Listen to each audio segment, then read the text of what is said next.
சிவாய நம. திருச்சிற்றம்பலம். அடியவர் அனைவருக்கும் வணக்கம். நம்ம இந்த பிறவி எடுத்ததன் முக்கிய காரணம் இறைவனை அடைவதற்காக தான். அதற்கு நமக்கு குருவாக இருக்கக்கூடிய நால்வர்கள் பல விதங்களில் நமக்கு அருள் புரிஞ்சு அதை வழிகாட்டியும் செஞ்சுருக்கிறாங்க. நம்ம அதை யாரும் ஃபாலோ பண்ணுறது கிடையாது. முதல்ல திருஞான சம்பந்தர், இரண்டாவது நாவுக்கு அரசர், மூன்றாவதாக சுந்தரமூர்த்தி நாயனார், நான்காவதாக மாணிக்க வாசகர் எனும் திருவாத ஊரர். இவங்க 4 பேரும் நமக்கு சொல்லிக் கொடுக்குற விஷயம் என்னென்னா, சரியை, கிரியை, யோகம், ஞானம் அப்படின்னு சொல்லுவாங்க.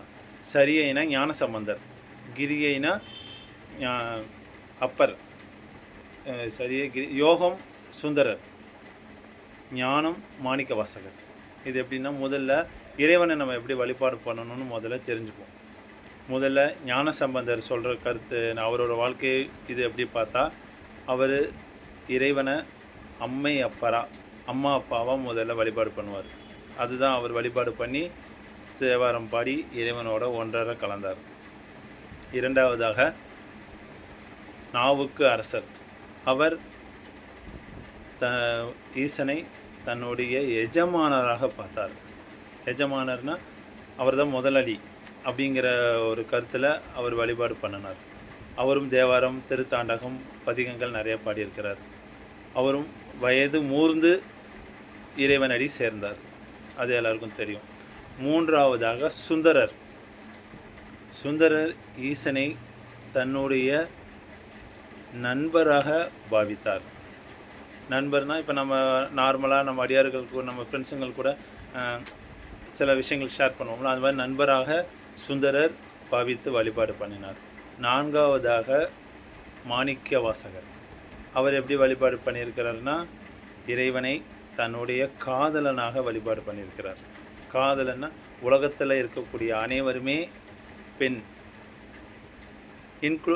மாணிக்க வாசகரையும் சேர்த்து அவர் சொல்லியிருக்கிறார். நானும் ஒரு பெண் உருவம் தான், பட் ஆனால் உலகத்திலேயும் ஆண்மைத்தன்மை கொண்ட ஒரே ஆண்மகன் ஈசன் அப்படிங்கிற மாதிரி தான் மாணிக்க வாசகர் இறைவனை வழிபாடு செய்திருக்கிறார். முதல்ல ஞான சம்பந்தர் அம்மா அப்பாவாக பார்த்து வழிபாடு பண்ணியிருக்கிறார். இரண்டாவதாக நாவுக்கரசர் எஜமானராக வழிபாடு பண்ணியிருக்கிறார். மூன்றாவதாக சுந்தரர் தன்னுடைய நண்பராக வழிபாடு பண்ணியிருக்கிறார். நான்காவதாக மாணிக்க வாசகர் தன்னுடைய காதலனாக வழிபாடு பண்ணியிருக்கிறார். இந்த 4 விதத்தில் நம்ம எல்லாருமே கிராஸ் பண்ணி தான் வரணும். இறைவனை ஃபஸ்ட்டு அம்மா அப்பாவாக நம்ம ஏற்று வழிபாடு பண்ணுவோம். இரண்டாவதாக அவர் தான் எல்லாம், அப்புறம் அவர்கிட்ட கேட்டுக்கிட்டு தான் நம்ம எந்த ஒரு விஷயமும் செய்வோம். அது ஒன்று. மூன்றாவதாக இறைவனை தன்னுடைய நண்பராக கருதி வழிபாடு பண்ணணும். நாலாவதாக அவன்தான் கதி, அவன்தான் எல்லாமே அப்படிங்கிற மாதிரி நம்ம கொண்டு போனால் இந்த சரியை, கிரியை, யோகம், ஞானம் இந்த 4 நிலைகளையும் கடந்தால் இறைவனுடன் ஒன்றரை கலக்கலாம் அப்படின்ட்டு நமக்கு நால்வர்கள் மிக சிறந்த உதாரணமாக வாழ்ந்து காட்டியிருக்கிறார்கள். அடியேன் சிவ திருச்சிற்றம்பலம்.